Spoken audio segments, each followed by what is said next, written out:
अगर मैं for example अगर इन वैल्यूज को काउंट करता हूँ 1 2 3 4 5 6 7 8 9 9 वैल्यूज का मतलब ये है कि अगर मैं लेफ्ट साइड से 4 वैल्यूज ड्रॉप करता हूँ और राइट साइड से अगर मैं 4 वैल्यूज ड्रॉप करता हूँ, मेरे पास at this time mid value आ रही है 22।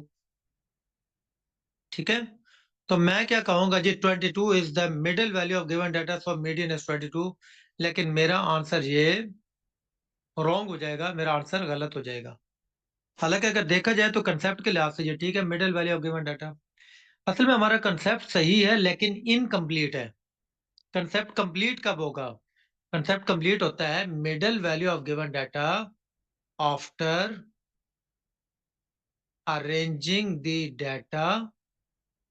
arranging the data in order। जब आप डाटा को ऑर्डर में अरेंज करेंगे देन आप इसका मीडियन इजीली फाइंड आउट कर सकते हैं और बिल्कुल एक्यूरेट आपका आंसर आएगा। अब ये देखें, हम इसको अगर लिखें by sorting data in order, अगर मैं इसको ऑर्डर में अगर अरेंज करूं तो ये पहले आएगा 5, उसके बाद आएगा 8 9 10 12 16 17 18 22। जी बेटा, आप इसको लिख सकते हैं इन असेंडिंग ऑर्डर। ऑर्डर अगर आप लिख दें ना सिंपल ऑर्डर, तो वो भी इनफ है। आप चाहे असेंडिंग डिसेंडिंग जो भी लिखें, लेकिन अगर आप लोग असेंडिंग ऑर्डर में इसको अरेंज करें ज्यादा बेहतर है। ठीक है, लेकिन असेंडिंग अगर वर्ड नहीं भी लिखते ना, तो सिंपल जो एक ऑर्डर का वर्ड होता है ना, दैट मीन्स वो सिंपल आप असेंडिंग ऑर्डर में आप उसको अरेंज कर रहे हो। ठीक है, अच्छा अब ये देखें, अगर मैं 4 वैल्यूज लेफ्ट से ड्रॉप करूं, 4 वैल्यूज राइट से ड्रॉप करूं, अब मेरे पास वही आंसर 12 आ रहा है जो पहले 22 आ रहा था। That means 12 is my right answer, 22 will be the wrong answer. ये कंसेप्ट आप लोगों ने याद रखना है। इवन दैट जो बच्चे ऑलरेडी मुझसे पढ़े होते हैं उनको भी ये कंसेप्ट भूल जाता है, ये तो याद रहता है मिडिल वैल्यू। लेकिन असल जो मेन पॉइंट याद रखने वाला है ना, ये कि डाटा को पहले ऑर्डर में अरेंज करना है, ये हमेशा भूल जाता है। ठीक है, ये पॉइंट आप लोगों ने याद रखना है। ये कितनी वैल्यू थी? 9। इसका मतलब ये है ऑड नंबर ऑफ वैल्यूज। अगर यही मैं इवन नंबर ऑफ वैल्यूज रख दूं, लाइक 5 8 9 10 12 16 17 18 18 22 25 1 2 3 4 5 6 7 8 9 10 11 और 25, ये इफ्तिखार मैंने वैल्यूज मैंने रिपीट भी कर दिया। अगर वैल्यूज रिपीट होंगी तो लाजमी बात है हमने उसको लिखना तो है। ठीक है, हम उनको स्किप नहीं कर सकते। हमने उनको ऑर्डर में लिख दिया, 18 को भी रिपीट कर दिया, 25 को मैंने रिपीट कर दिया। ठीक है, अब ये देखें मेरे पास वैल्यूज कितनी हो गई? मेरे पास वैल्यूज हो गई हैं 1 2 3 4 5 6 7 8 9 10 11 12। 12 वैल्यूज अगर मैं लेफ्ट साइड से 5 वैल्यूज अगर ड्रॉप करूं तो फिर हमारे पास 6 वैल्यू 16 आती है। अगर मैं राइट साइड से 5 वैल्यू में ड्रॉप करूं तो मेरे पास 6 वैल्यू 17 आती है। ठीक है, तो दैट मीन्स अब अगर मैं देखो, अब मेरे पास मिड में कोई एक वैल्यू बच नहीं रही, अब मेरे पास मिड में 2 वैल्यूज बच रही हैं। अब हम क्या करेंगे, जब हमारे पास मिड में 2 वैल्यूज बचे हैं जिसको हम कहते हैं ये हमारे पास इवन नंबर ऑफ डाटा है, even number of value, even number of data के 10 वैल्यूज आ गए, 12 आ गए, 14 आ गए, 16 आ गए, तो फिर आप लोगों ने याद रखना सेंटर में आपके पास हमेशा 2 वैल्यूज बचेंगी। उनको क्या करेंगे, उन दोनों वैल्यूज को हम प्लस करके डिवाइडेड बाय 2 कर देते हैं, ये इनका मीडियन वैल्यू आ जाएगी, मिड वैल्यू आ जाएगी, जिसको हम लोग ना आगे मीन पढ़ेंगे। मीन ये होता है sum of value divided number of value. तो ये आपके पास आ जाएगा 33 divided by 2, that will be 16.5। ठीक है, अब 16.5 कैसे आएगा? 33 को आप 2 पे इस तरह डिवाइड करेंगे। ये इंशाल्लाह आपको बेसिक जो कंसेप्ट है ना हमारे डिवीजन मल्टीप्लिकेशन, एडिशन, सब्ट्रैक्शन, ये इंशाल्लाह सारे आपके बीच में रिवाइज होंगे। इंशाल्लाह आपके पॉइंट की मल्टीप्लिकेशन, पॉइंट की डिवीजन भी आपकी रिवाइज होंगी। इंशाल्लाह आपके एलसीएम भी रिवाइज होंगे। इंशाल्लाह साथ साथ आपके सारी आपकी रिवीजन होती जाएगी इंशाल्लाह। 2 1 2 1 और ये आ गया 2 6 12 1। आप ये देखें, अब आपके पास आगे डिजिट खत्म हो गए। जब डिजिट खत्म हो गए तो आप पॉइंट लगाते हैं और आप 0 बढ़ा देते हैं पॉइंट के साथ। तो ये आपके पास 2 5 10। इसका मतलब 16.5 आपके पास इसका मीडियन आ जाएगा। ठीक है, ओके बेटा। ऑड और इवन दोनों का कंसेप्ट आपको मैंने क्लियर कर दिया। बाकी ये है कि बुक के अंदर ना आपके पास 10 उसके एक्सरसाइज में 10 प्रॉब्लम्स हैं। वो आप लोगों ने बेटा अपने तौर पे अटेम्प्ट करने हैं। जिसमें इश्यू आएगा वो आप लोग कल की क्लास में फिर दोबारा मुझसे डिस्कस कर सकते हैं। ठीक है, आए जरा मोड की तरफ आए। मोड का कंसेप्ट क्या होता है? मोड बड़ा एक आसान सा कंसेप्ट है। ये है जी मोस्ट रिपीटेड वैल्यूज या मोस्ट कॉमन वैल्यू या मोस्ट अकरिंग वैल्यू भी आप कह सकते हैं। लाइक फॉर एग्जांपल, अगर मैं डाटा को लिखूं, इधर से मैं डाटा ले लेता हूं जी। मेरे पास है जी 1 7 4 2 3 4 और 6। अब ये जो मेरे पास डाटा आ रहा है इसमें कौन सी वैल्यू मेरे पास रिपीटेड है? इसमें मेरे पास 4 रिपीटेड है। ठीक है, 4 इसमें ट्वाइस आ रही है। हम यहाँ पे लिखेंगे 4 is repeated twice. 4 will be mode for the following data. ठीक है, ये एक केस हो गया। अब इसमें दूसरा केस देखिएगा क्या है। दूसरा केस ये है कि अगर इनमें मेरे पास दो वैल्यूज रिपीट हो जाए, 1 7 4 2 3 4 6 और इसके साथ में एक और वैल्यू 3 में रिपीट कर देता हूं। अब ये देखिए मेरे पास 4 भी रिपीट हो गया, इसमें 3 भी रिपीट हो गया। हम यहाँ पे लिखेंगे 4 and 3 both are repeated twice, both are mode. ये दोनों मोड होंगे क्योंकि दोनों दो दो दफा रिपीट हुए हैं, दोनों की फ्रीक्वेंसी सेम है। लेकिन इसमें एक तीसरा केस एक और, अगर यही केस अगर इस तरह आ जाए 1 7 4 2 3 4 6 3 और 4, अगर इस तरह आ जाए तो इसमें देखें 4 मेरा थ्राइस रिपीट हुआ है, जबकि 3 इसमें ट्वाइस रिपीट हुआ। अब 3 भी रिपीट तो हुआ है, लेकिन अब हम इसमें इसकी जो डेफिनेशन के हिसाब से आएगा मोस्ट रिपीटेड वैल्यू, अब इसमें जस्ट इसकी 4 आ जाएगी। 4 is repeated thrice, 4 is the mode, 4 इसमें मोड आ जाएगा। ठीक है, अच्छा इसका एक चौथा केस एक और भी हो सकता है, पेपर्स में आता है इसलिए आपसे मैं डिस्कस कर रहा हूँ। फॉर एग्जाम्पल 1 7 4 2 3 6 5 और 9। इसमें देखिए, इसमें आपके पास कोई वैल्यू रिपीट होके आ रही है? इसमें हमारे पास कोई वैल्यू भी रिपीट नहीं होके आ रही। हम यहाँ पे लिखेंगे none of the values is repeated, there is no mode. इसमें कोई मोड नहीं आएगा। क्यों? इसमें कोई वैल्यू रिपीट ही नहीं होके आ रही। अगर कोई वैल्यू रिपीट होगी तो देन उसमें कोई मोड होगा। ठीक है, अच्छा मैं इसी तरह मैं क्लास में पढ़ा रहा था तो एक स्टूडेंट का आंसर है। वो कहता है सर मेरे लिहाज से ये सारे मोड है। तो मैंने कहा बेटा सारे मोड कैसे? कहता सर ये सारे एक एक दफा रिपीट हुए हैं। अब एक एक दफा रिपीट होने का कंसेप्ट ये नहीं बनता। एक एक दफा आप कह लें अकर कह सकते हैं। रिपीट तो तब होगा जब वो 2 टाइम आएगा, 3 टाइम आएगा, यानी उसकी फ्रीक्वेंसी जब बढ़ेगी, जब वो रिपीट होके आएगा, उसको हम लोग रिपीट कह सकते हैं 2 टाइम 3 टाइम। इसमें कोई वैल्यू रिपीट नहीं होके आ रही है, इसमें हम लोग कह सकते हैं 1 टाइम अकर है, that mean there is no मोर।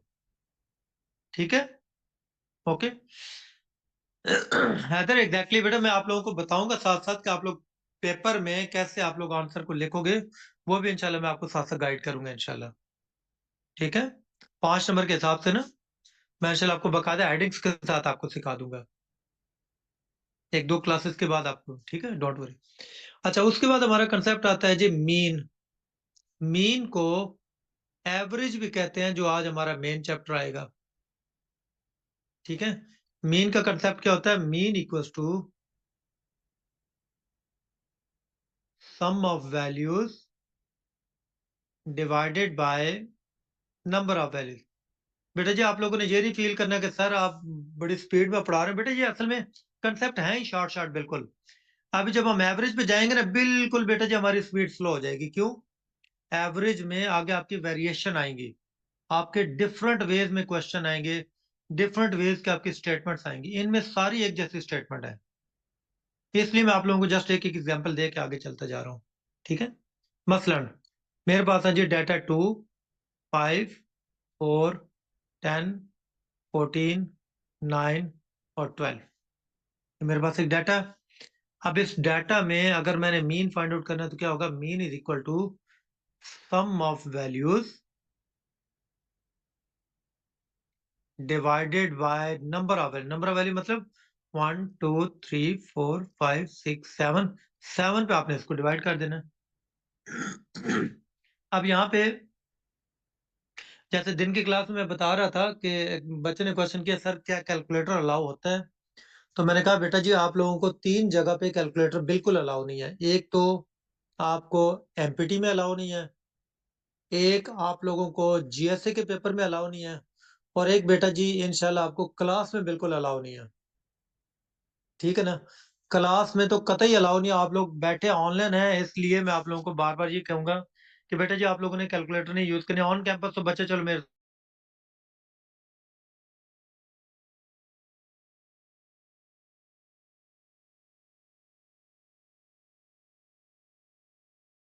बेटा होगा ये कि बेटा वन पेपर में भी अलाउ नहीं होता निजा। नो बेटा वन पेपर में अलाउ नहीं है। होगा ये कि अगर आप लोग कैलकुलेटर यूज करोगे तो फिर आप कैलकुलेटर के फिर आप आदी बन जाओगे बेटा, पेपर में आपके लिए फिर मुश्किल बनेगी। आपने मैनुअली कैलकुलेशन करनी है। कैलकुलेशन चलो मैं आपको साथ साथ सिखाऊंगा, टेंशन वाली बात नहीं है। दूसरा जो मेन चीज है इसमें बेटा, आप लोगों ने अपने पहाड़े रिवाइज करने हैं। टेबल टेबल आप लोगों ने रिवाइज करने हैं। कम से कम आप लोगों को 12 तक टेबल आने चाहिए। 13 14 15 का भी आगे याद करें, बहुत अच्छी बात है। आपकी डिवीजन मल्टीप्लीकेशन इंशाल्लाह बहुत अच्छी हो जाएगी। ठीक है, अब बेटा इनको जरा प्लस करें, कितना होता है? 2 + 7 5 7, 7 और 4 11, 11 10 21, 21 + 14 35, 35 और 9 44, और ये 56। ये बेटा जी आपके पास आ गए टोटल 56। हाँ बिलाल 56 डिवाइडेड बाई 7। अब 7 का टेबल 58, 56 पे 7 8 जार 56 होता है। ठीक है, 7 8 बार 56, 7 8 जार 56। तो ये आपके पास मीन की वैल्यू आ गई है। ठीक है, ओके। अब बेटा मीन में आगे इतनी ज्यादा वेरिएशन नहीं, अब मैं डायरेक्ट आगे ना मैं इस पे चलूंगा एवरेज पे। लेकिन उससे पहले पहले मैं आप लोगों को ना कल के असाइनमेंट के लिए 2 क्वेश्चन लिखवा दूं। आप लोगों ने कल ना ये 2 क्वेश्चन बेटा जी सॉल्व करने हैं, और आपने मुझे ये पर्सनली ना अपने व्हाट्सएप पे आपने मुझे सेंड करने हैं। ठीक है, मैं आप लोगों को क्वेश्चन लिख देता हूँ। मोड का ये क्वेश्चन नंबर 9 और क्वेश्चन नंबर 10, बल्कि लिखना कि मैं आपको वैसे ही बता देता हूँ। आप लोग बुक में देख लीजिएगा, बुक आप सब को मैंने सेंड कर दिया ग्रुप में। ठीक है, असाइनमेंट है कि आप लोगों ने question number 9 and question number 10 ये आप लोगों ने कल के लिए सॉल्व करना है ऑफ मोड। ठीक है, मोड का क्वेश्चन नंबर 9 और 10 ये आपका CSS 2016 और ये CSS 2020 का क्वेश्चन है। आप लोग पढ़िएगा, आप लोगों को पता चल जाएगा कि मैंने आपको जो समझाया और जो पेपर में आया वो उसमें कितना कुछ फर्क है। इतना ज्यादा उसमें फर्क नहीं है, सेम ही क्वेश्चन है। ठीक है, ओके बेटा जी। आप लोग आ जाएं, एवरेज पे आए जरा, डायरेक्ट आ जाएं। ये पेज नंबर आपके पास आएगा 25 पे आ जाए ना, शाबाश। जो मेन हमारा आज का चैप्टर है, average.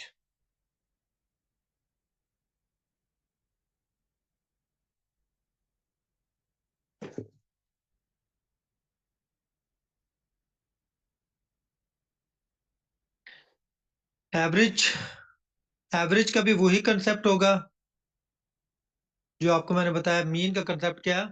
Average is equal to sum of values divided by number of values. ये हमारा वही कंसेप्ट है जो मीन का है। ठीक है बेटा जी। इसका क्वेश्चन नंबर 1 आप कर लेंगे, 2 भी आप कर लेंगे, 3 भी आप कर लेंगे। बेटा क्वेश्चन नंबर 4 को देखें, जिसमें अब हमारा कंसेप्ट आएगा कि पॉइंट को प्लस कैसे करना है और पॉइंट की डिवीजन कैसे करनी है। ये जरा गौर कीजिएगा। क्वेश्चन नंबर 4 की तरफ मैं जा रहा हूँ। 1 2 3 उसी तरह सिंपल हमने प्लस करके टोटल पे डिवाइड कर देना, ठीक है। 4, Ahmad bought color pencils with price 3.45, 16.75, 9.84 and 8.16. Find the average amount spent on a pencil. अब पेंसिल मतलब एवरेजली मालूम करें कि एवरेजली एक पेंसिल की प्राइस कितनी बनती है। हमारे पास एवरेज का फार्मूला होता है average equals two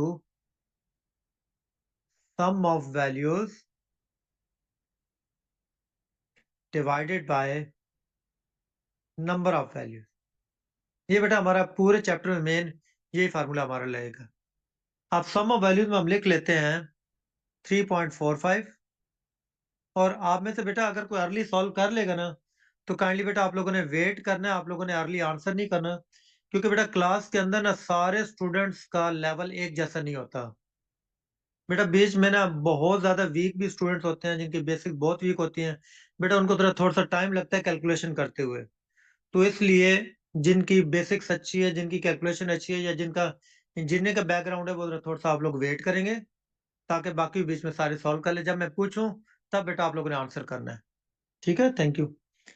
plus 9.84 plus 8.16, ये हमारे पास आ गई sum of values divided by number of values. Number of values total कितनी वैल्यूज हैं? 4। ठीक है। अब सबसे पहली चीज इसमें आ गई, अब हम इसमें सम कैसे करेंगे। तो सम में आप लोगों ने याद रखना है कि पॉइंट का जब सम करते हैं ना, उसमें पॉइंट ने पॉइंट के नीचे आना होता है। मतलब फॉर एग्जाम्पल ये देखिएगा 3.45, उसके बाद है 16.75। अब मैं कतई ये ऐसे नहीं लिखूंगा 16.7, ऐसे नहीं लिखना। क्यों? क्योंकि पॉइंट ने पॉइंट के नीचे आना है, तो हम क्या करेंगे, ये 16 इस तरह आएगा, 16 पॉइंट के नीचे पॉइंट और 75। उसके बाद 9.84, तो 9 यहाँ पे आएगा 9.84। उसके बाद 8.16, तो 8 यहाँ पे आ गया 0.16। ये सर, ये आप इनको बेटा जी प्लस कर दें। प्लस उसी तरह सिंपल वे हम जो प्लस करते हैं, कैसे? 5 + 5 10, 10 + 4 14, 14 और 6 20, ये 0, 2 आगे कैरी चला गया। और 2 और 4 6, 6 और 7 13, 13 और 8 21, 21 और 1 22, 2, और ये 2 आगे कैरी चला गया। और पॉइंट जिस जगह पे था वहां पे आप पॉइंट लगा दें। ठीक है। अब देखें, 2 + 3 5, 5 और 6 11, 11 और 9 20, 20 और 8 28, 2 कैरी, और 2 + 1 ये 3 हो। ठीक है। होप सो सबको समझ आ गया होगी बेटा, जिनके बेसिक्स का इशू है ना, आपको समझ आ गया होगा। ये बन गया 38.20 डिवाइडेड बाय 4। अच्छा, अब इसको डिवाइड किस तरह करना है? डिवाइड के लिए हम क्या करेंगे, 38.20 डिवाइडेड बाई 4। ठीक है। अब 4 का टेबल आप लगाएं 38 पे। 4 9 36, इसलिए आपको कह रहा था ना, आप लोगों ने टेबल रिवाइज करना है। ठीक है। 8 में से 6 का 2। अब आपने क्या करना है, ये जो पॉइंट है, पॉइंट को नीचे नहीं उतारना, पॉइंट को ऊपर लगा देना है यहाँ पे। ठीक है, यानी कि ये ऊपर चले जाएगा, और नेक्स्ट जो 2 है वो नीचे आ जाएगा। ये 2 नीचे आ गया। अब 4 5 20, ये कितना बच गया? 2 और ये 0 नीचे आ गया, 4 5 20। ठीक है, यानी आपके पास एक पेंसिल की प्राइस कितनी आ गई? 9.55। ठीक है, मैं दोबारा बेटा जी समझा देता हूँ, नो इश्यू। अच्छा, आप में से पहले किसी ने रेज हैंड भी किया था, कोई सोहेब, 1 मिनट ठहरे। जी सोहेब, मैंने आपको अनम्यूट किया। क्वेश्चन सोहेब? जी सोहेब को माइक में क्वेश्चन करना है? ओके चले, ओके ठीक है, रन। अच्छा, 38 पॉइंट। जी जी, मैंने आपको माइक ओपन किया, आप माइक में क्वेश्चन कर सकते हैं सोहेब। जस्ट अ मिनट बस। ये ले, मैंने माइक ओपन किया। जी पूछें। सलाम सर। जी वालेकुम सलाम सोहेब। अच्छा सर, एमपीटी में क्वेश्चन आया था, मुझे अब यहाँ से याद आ गया है। उसके अंदर ये हुआ था कि पॉइंट्स जो थे ना, 3-4 वैल्यूज़ के पॉइंट्स आफ्टर 2 डेसिमल्स आ रहे थे उसमें, लेकिन एक जो था उसमें 3 डेसिमल्स के बाद पॉइंट डला हुआ था। तो अगर ऐसे एक कॉन्फ्लिक्ट आ जाए पॉइंट्स के अंदर, तो फिर उसमें पॉइंट्स कहाँ पे आता है उस सिचुएशन के अंदर? मैंने आपको बता दिया कि पॉइंट ने पॉइंट के नीचे ही आना है, बाकी आप लोगों ने डिजिट्स आपने खुद ब खुद एडजस्ट करने हैं। लाइक फॉर एग्जांपल एक है 138.45 प्लस 9.6 प्लस आप कह लें कि 13.532। फॉर एग्जाम्पल आप इस तरह की वैल्यूज कह रहे हैं। ठीक है, अब इस तरह अगर मैं कहूं तो मैंने क्या करना है, 138.45।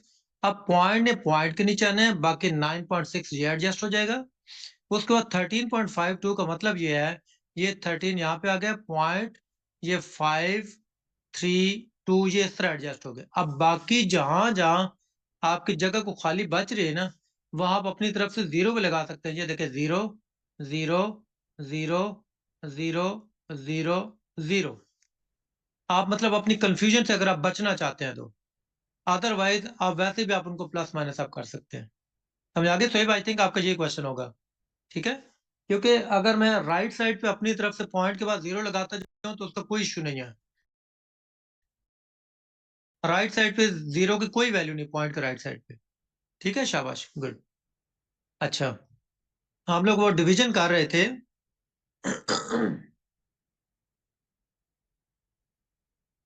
ये सोहेब अच्छी बात है बेटा, क्वेश्चन कोई भी हो ज़हन में हो ना, बेशक आप लोग पूछ लिया करो, ताकि बाकी को भी, ताकि इसी तरह उसमें आसानी हो जाएगी। अच्छा, आप देखें, मैं आपको डिवीजन रिवाइज करवा रहा था। 4 को पहले 38 पे, 4 9 36।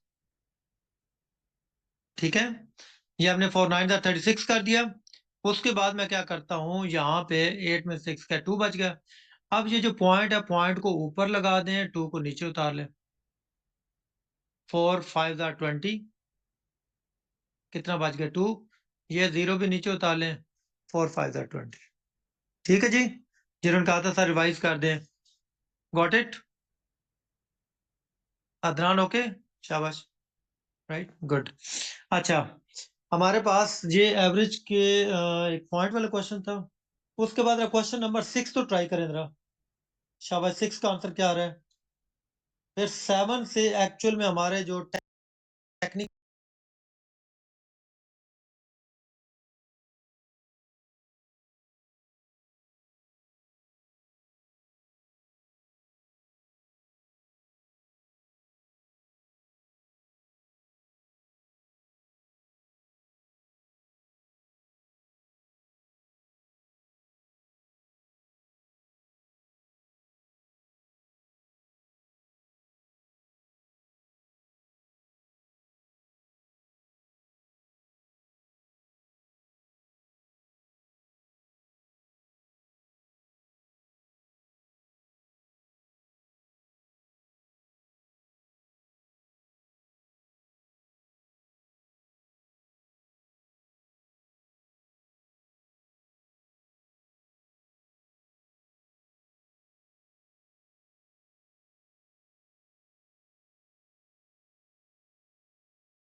टेक्निकल क्वेश्चन है ना, वो आगे 7 से स्टार्ट होने जा रहे हैं।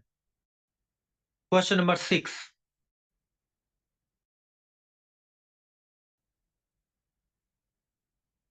सिक्स में कहा जा रहा है average of 4 numbers 24, what is the sum of 4 numbers?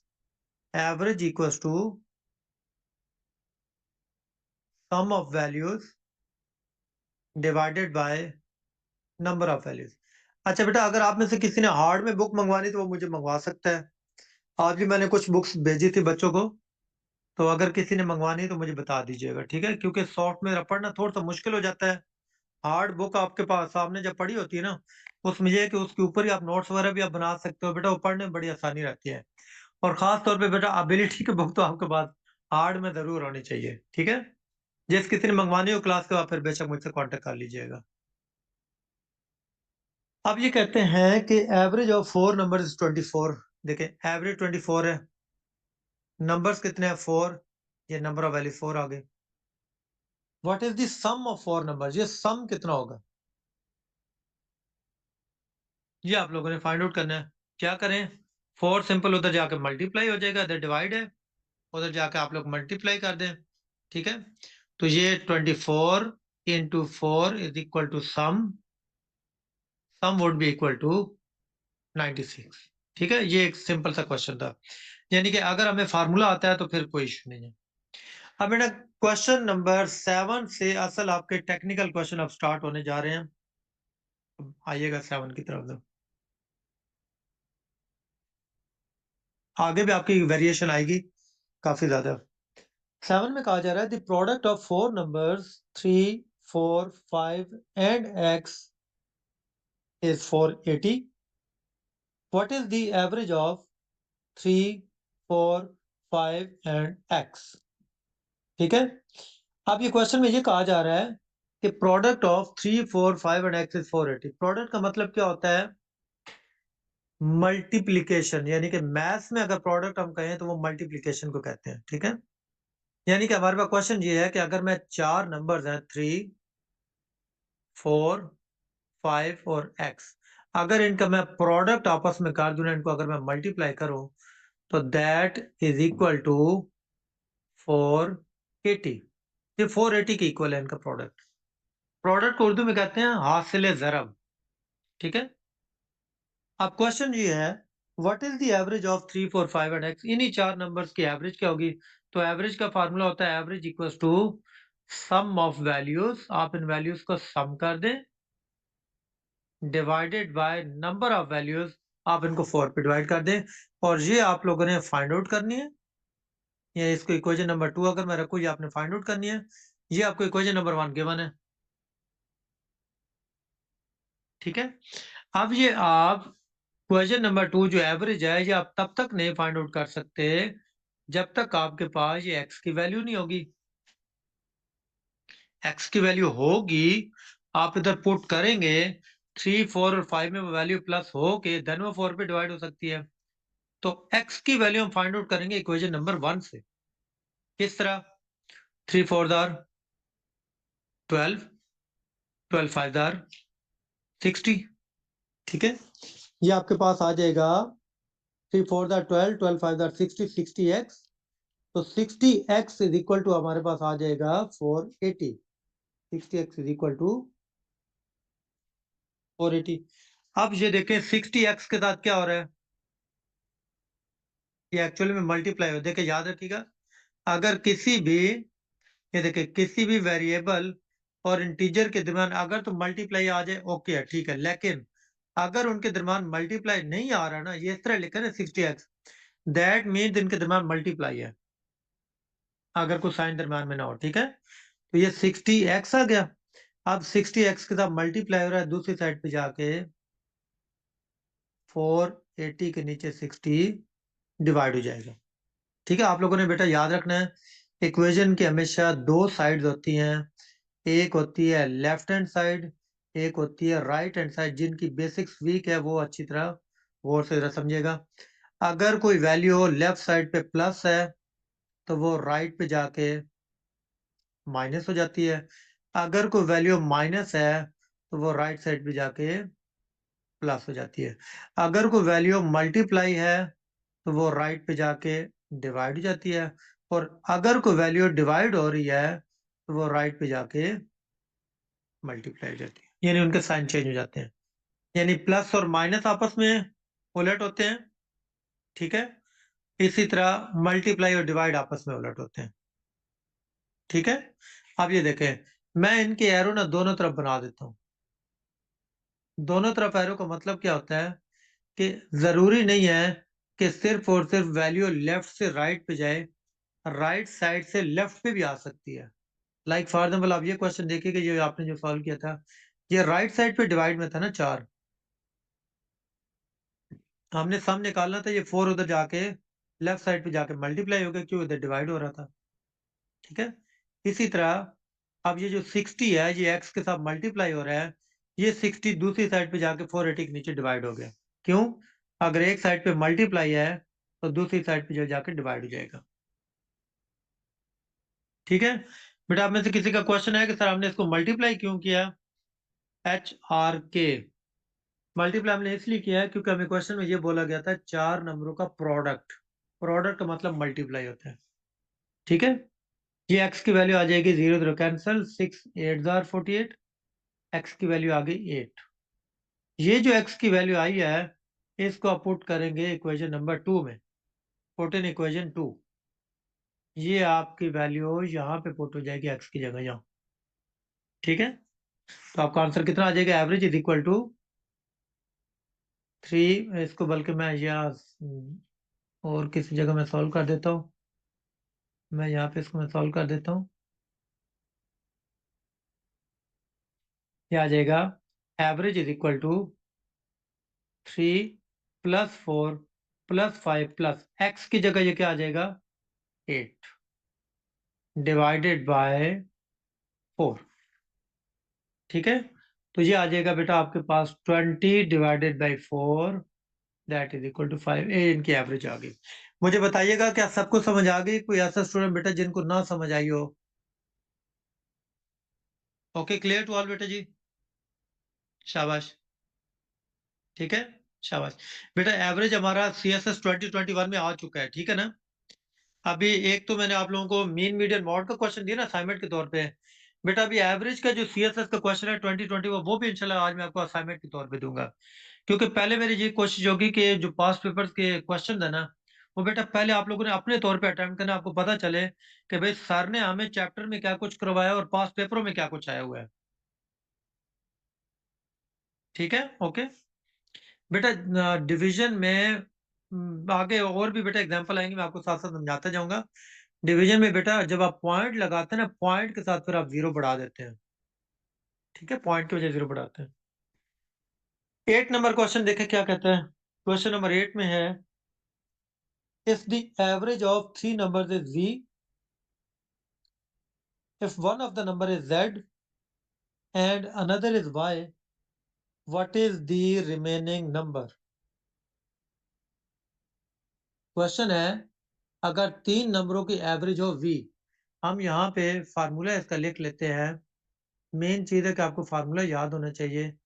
Average equals to sum of values divided by number of values.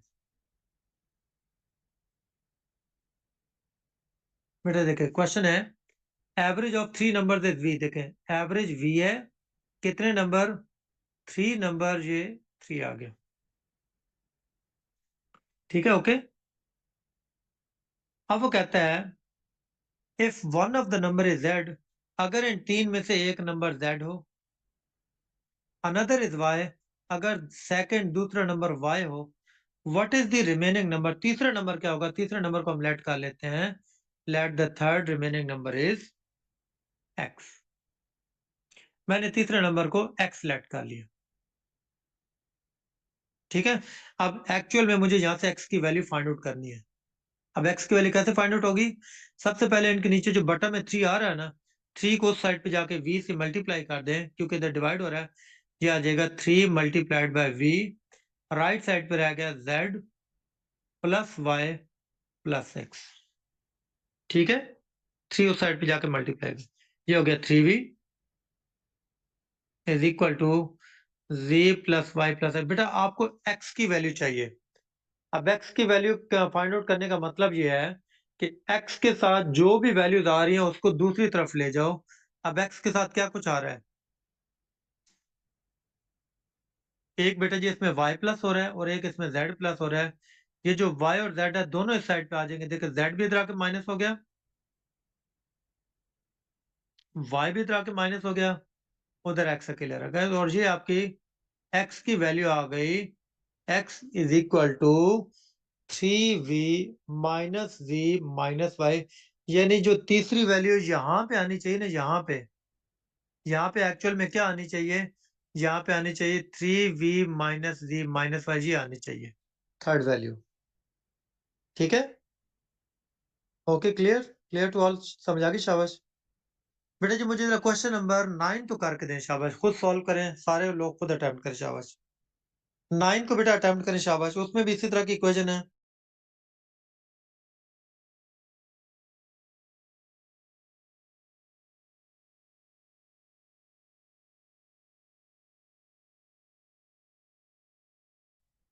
जिन्होंने बेटा पहले सॉल्व कर लिया वो जस्ट डन लिख दीजिएगा, मैं फिर सबसे डिस्कस करता हूँ, शाबाश।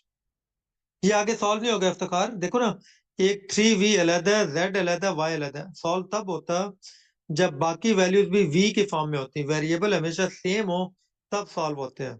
लाइक फॉर एग्जांपल अगर मैं कहूँ ना 2x plus Y plus x, अब ये आगे सॉल्व होगा कैसे, 2x और 1x ये आपस में 3x हो जाएगा, 3x प्लस वाई, बस ये यहाँ तक सॉल्व हो जाएगा, क्योंकि x y में ऐड नहीं हो सकता, x y में माइनस नहीं हो सकता। ठीक है, शाबाश, गुड। क्वेश्चन नंबर 9 अटेम्प्ट करें।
हाँ जी, ओके, शाबाश, बिलाल, ठीक है बेटा, शाबाश। आंसर आपका भी आंसर ठीक है, इनकम्प्लीट है। आप देखिएगा क्वेश्चन को हम लोग सॉल्व करते हैं ऑनलाइन। बेटा देखिएगा क्वेश्चन में क्या कहा जा रहा है। सबसे पहले तो बेटा हम लोगों ने यहाँ पे एवरेज का अपना फार्मूला लिख लिया, average equals to sum of values divided by number of values. ठीक है बेटा, क्वेश्चन नंबर 9 में कहा जा रहा है, सबसे पहले हम स्टेटमेंट को अच्छी तरह पढ़ते हैं कि the average of 5 numbers is 54। 5 नंबरों की एवरेज 54 है। If 3 of the numbers are, और इन 5 में से अगर 3 नंबर ये हो, कौन कौन से, 26, 28 एंड 30, अगर 3 नंबर ये हो, देन क्वेश्चन ये, what is the average of other 2, बकिया 2 की एवरेज क्या होगी। अब देखिए सबसे पहले तो हम इसकी जो एवरेज की इक्वेशन है ना, उसको हम लोग जरा कंप्लीट करने की कोशिश करते हैं। हमें ये कहा गया है कि 5 वैल्यूज है, उनकी एवरेज है 54, एवरेज 54 आ गई, हमारे पास नंबर ऑफ वैल्यूज इसमें 5 आ गए। ठीक है, और हमें ये कहा गया है 3 ऑफ द नंबर्स आर, इनमें से 3 नंबर हैं 26, 28 और 30, ये 5 में से 3 नंबर हो गए, राइट। अब उसके बाद क्वेश्चन ये है कि what is the average of other 2, बकिया 2 की एवरेज क्या, बकिया 2 नंबर तो हमें पता ही नहीं कौन से हैं, उनको हम पहले लेट करेंगे, let the other 2 numbers are x and y। ठीक है, let the other two remaining missing numbers are x and y। तो सबसे पहले हम यहाँ पे x प्लस y की वैल्यू फाइंड आउट कर लेते हैं। ये 5 इधर डिवाइड है, उस साइड पे जाके 54 के साथ मल्टीप्लाई हो गया। अब आप 26, 28 और 30 को आपस में ऐड करें, 26, 28 और 30 को। जीएसए के पेपर में बेटा आप इस तरह सॉफ्ट रफ वर्क आप नहीं करेंगे। आप बिल्कुल पेपर के एंड पे आप जाएंगे, एंड पे आप 2-3 पेजेस आप रखेंगे रफ यूज के लिए, बेटा आपने उनको यूज करना है, ठीक है। 14(1), ये आपके पास 84 बन गया, 84 प्लस एक्स प्लस वाई, ठीक है। अब ये 54 और 5 को मल्टीप्लाई करें, 5 4 दा 20, 2 कैरी, 5 5 दा 25 और 2 27। या आप इनको इस तरह भी कह सकते हैं, 5 4 बार 20, 2 हासिल, 5 5 बार 25 और 2 27, जो उर्दू मीडियम है, ठीक है। ये बन गया 270 equals to 84 plus X plus Y. अब ये 84 एक्स प्लस वाई में देखिए क्या हो रहा है, प्लस हो रहा है ना। 84 इस साइड पे आके माइनस हो जाएगा, that will be 270 minus 84 is equal to side पे रह गया एक्स प्लस वाई। और हमें इनफैक्ट एक्स प्लस वाई की वैल्यू ही इसमें फाइंड आउट करनी थी। एक्स प्लस वाई की वैल्यू कितनी आ जाएगी, 270 माइनस 84। जीरो में तो 4 माइनस ही होता, क्या करेंगे, 10 कैरी, 10 माइनस 4 6, इधर कितना रह गया 6। अब 6 में तो 8 माइनस नहीं होता, एक इसको कैरी दिया, 16 बन गया, 16 मनफी 8 8, यहाँ पे रह गया 1। तो ये आपके पास आ गया X plus Y is equal to 186, ठीक है। अच्छा, अब आप लोग अगर गौर कीजिएगा, आपके पास क्या क्वेश्चन के ऑप्शन में 186 मौजूद है? हमारे पास आई थिंक डी ऑप्शन इसमें आ रही है 186, ठीक है। अब हम लोग क्या करेंगे, हम लोग अगर इसमें यानी कि स्टेटमेंट को अगर हम गौर से ना पढ़े ना, हमने जब 186 ऑप्शन में भी देखना है तो हमने कहना है कि गुड हो गया, हमारा आंसर तो आ गया 186, ठीक है, हमारे पास भी आ रहा है, ऑप्शन में भी आ रहा है, हम इसको ओके करके गलती कर सकते हैं। एक्चुअल में क्वेश्चन में ये पूछा गया है कि what is the average of other two, बकिया दो की एवरेज क्या है। ये एक्चुअल में अदर टू का सम है, एक्स प्लस वाई है, सम है। तो अदर टू की फिर एवरेज कैसे आएगी, average of X and Y, ये आएगी sum of values divided by number of values. देखिए ये 2 वैल्यूज थी, एक्स और वाई, हम इनको जब 2 पे डिवाइड करेंगे इनके सम को, तो इन 2 का एवरेज आ जाएगा, दैट विल बी 93, ठीक है। समझ आ गया आखिरी पॉइंट की, कि हम इसको 2 पे क्यों डिवाइड करेंगे, क्योंकि क्वेश्चन में ये पूछा गया है कि अदर 2 की एवरेज क्या आएगी, एवरेज के लिए हमने उसको 2 पे डिवाइड, अगर अदर 3 नंबर होते मैं उसको 3 पे डिवाइड करता, 4 नंबर होते मैं उसको 4 पे डिवाइड करता। आगे क्वेश्चन आपका भी आने वाला है जिसमें आप लोग फिर 4 पे भी डिवाइड करेंगे, ठीक है, ओके।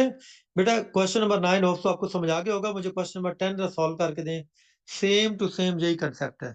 मेरी मोस्टली कोशिश ये होगी कि आपसे क्लास के अंदर ही बैठ के ना, मैं मोस्ट ऑफ द क्वेश्चन आप लोगों से इंशाल्लाह मैं खुद सॉल्व करवा लिया करूंगा, ताकि आपके लिए आगे फिर होमवर्क करने में आसानी रहे इंशाल्लाह। एबिलिटी बेटा काफी होमवर्क मांगता है, काफी आपकी वर्किंग चाहता है, आप लोगों को वर्किंग करनी पड़ेगी इंशाल्लाह। Question number 10।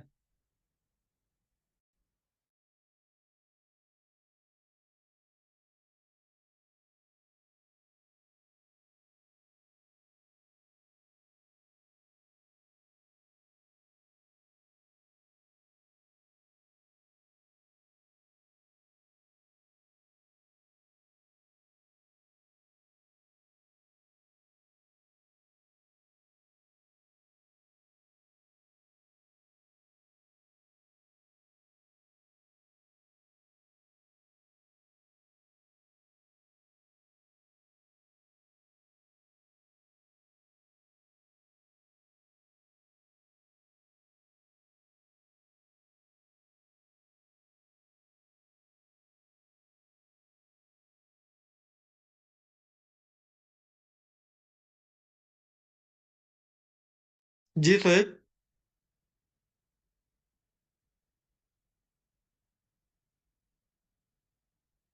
जी सोएब, क्वेश्चन अगर आया तो करें, मैंने माइक अनम्यूट किया।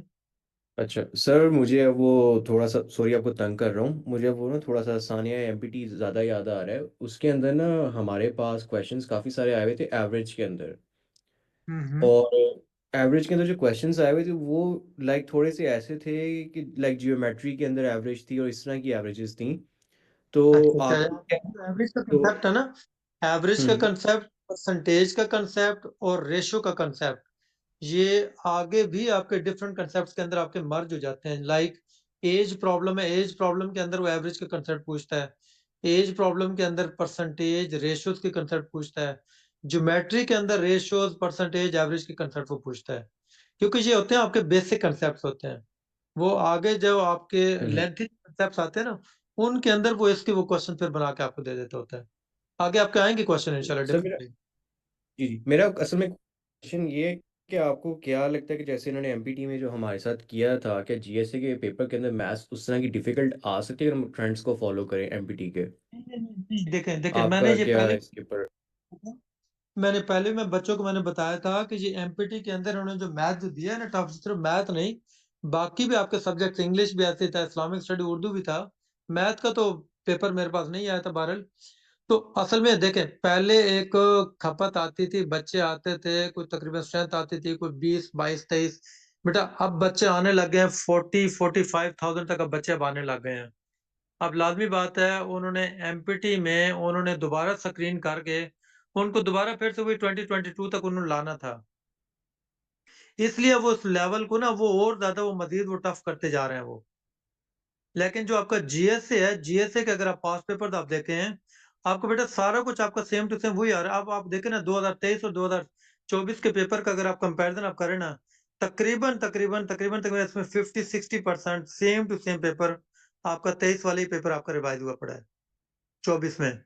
उसमें वही परसेंटेज का कंसेप्ट दिया गया है, वही आपका टाइम डिस्टेंस डायरेक्शन प्रॉब्लम दिए गए हैं, वही आप लोगों का ज्योमेट्री का कंसेप्ट दिया गया है, वही आपके मेंटल एबिलिटीज दिए गए हैं।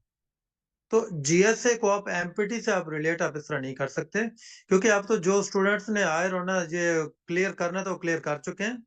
अब आपके अंदर जीएसए के जो रिलेटेड है ना, वो आप लोगों का वही पास्ट पेपर्स के रिलेटेड ही आपके क्वेश्चन होने हैं।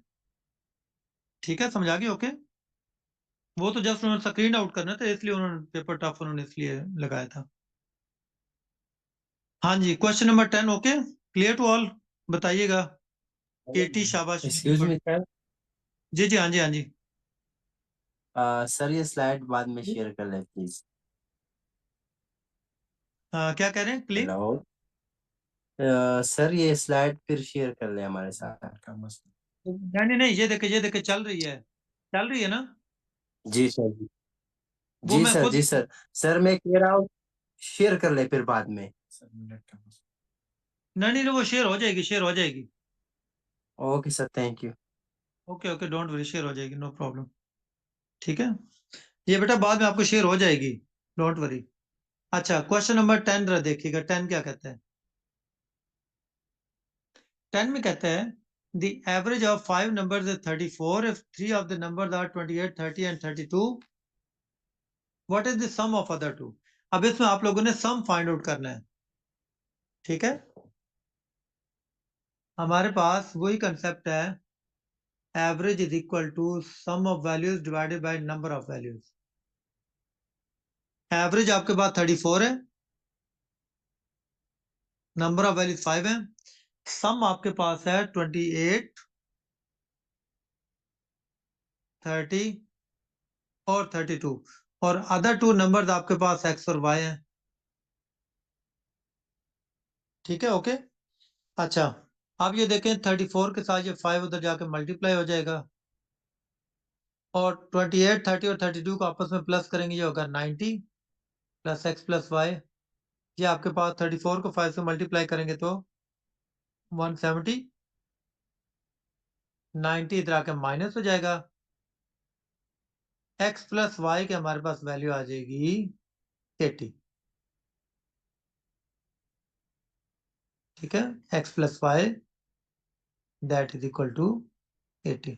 और असल में हमसे क्वेश्चन भी ये पूछा गया है कि भाई मुझे बताएं कि इन दोनों का सम क्या होगा। तो सम अगर देखा जाए तो सम आपके पास 80 आते हैं। ठीक है, अगर वो ये कहते हैं ना कि भाई इन दोनों की एवरेज कितनी है, एवरेज के लिए हम उसको मजीद फिर हम उसको 2 पे डिवाइड करते हैं। ठीक है, क्लियर हो गया सबको? ओके अच्छा, अब आए क्वेश्चन नंबर 11 की तरफ आए। क्वेश्चन नंबर 11 अगर हमें सही क्लियर हो जाए तो दैट मीन हमारा अंशावधि जी एवरेज का पूरा कंसेप्ट हमारा क्लियर हो जाएगा। इसको गौर से देखेगा 11 नंबर को। अभी तक तो हमारी एक एक इक्वेशन आ रही थी, अब हमारी आगे दो दो इक्वेशन वाले क्वेश्चन आने लगे हैं। फिर आगे हम लोग फिर 3 इक्वेशन की तरफ चलेंगे। Question number 11, the average age of a group of 12 students is 20 years। 12 students हैं, उनकी एवरेज एज 20 years है। If 4 more students join the group, अगर उन 12 स्टूडेंट्स में अगर मैं 4 स्टूडेंट अगर और भी ऐड कर दूं तो फिर क्या होता है, the average age increases by 1 year, तो एवरेज एज 1 साल बढ़ जाती है। The average age of the new students is, वो जो नए 4 स्टूडेंट ऐड हुए हैं उनकी एवरेज एज कितनी है। ठीक है, अब इस क्वेश्चन को अगर आप लोग दोबारा से फिर से रीड करें, आपको इस क्वेश्चन में ना 2 सिनेरियो मिल रहे हैं। एक सिनेरियो पहला क्या है कि 12 स्टूडेंट्स हैं, उनकी एवरेज 20 years है। उसके बाद वो ये कहता है कि अगर उन 12 में 4 स्टूडेंट और भी ऐड हो जाए, इसका मतलब अब हो गया 16। ये दूसरा सिनेरियो हो गया। 16 स्टूडेंट्स और उनकी एवरेज कितनी है, average age increases by 1 year, average age 1 साल बढ़ जाती है। यानी अगर पहले एवरेज 20 थी तो अब 21 हो गई। अब वो कहता है न्यू स्टूडेंट्स की एवरेज एज बताएं कितनी होगी। देखिए अब हमारे पास 2 इक्वेशन मर रही हैं। एक सबसे पहले तो इसमें एवरेज है 20। अब मैं एवरेज का फार्मूला नहीं लिख रहा, डायरेक्ट पुटिंग कर रहा हूँ। एवरेज आगे 20, नीचे नंबर ऑफ वैल्यूज की जगह आ गया 12, ऊपर सम ऑफ वैल्यूज की जगह आ गया x। क्योंकि हमारे इसमें सम ऑफ वैल्यूज नहीं गिवन, हमें किसी की कोई एज नहीं गिवन, हमें सिर्फ ये गिवन है कि 12 स्टूडेंट्स की एवरेज 20 है। इक्वेशन नंबर 1 मैंने कर दी। ये मैं ऊपर एक मेन इक्वेशन लिख देता हूँ, average equals to sum of values divided by number of value. अब दूसरी इक्वेशन क्या बनेगी, दूसरी इक्वेशन में कहता है अगर 4 स्टूडेंट मैं और भी ग्रुप में ऐड कर दूं, अगर पहले 12 थे तो अब हो जाएंगे 16, और वो